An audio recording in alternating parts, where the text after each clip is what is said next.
आपल्या काका.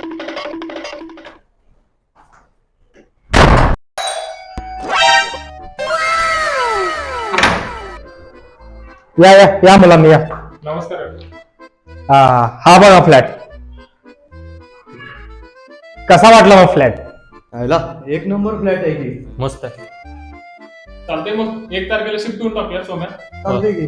सामान टाकायला लगेच. चालेल. पण माझी एक अट आहे, मला व्यसनी मुलं चालणार नाहीत. काय काका काय म्हणालाय? आमचं तोंड बघून तर वाटतं तुम्हाला व्यवसाय करतो असं. काका एकदम निर्व्यसनी पोर आहेत. सुपारीच्या खंडाचं पण व्यसन नाही अजिबात. बरं ठीक आहे, 1 तारखेला या, पण आधी ऍडव्हान्स द्या.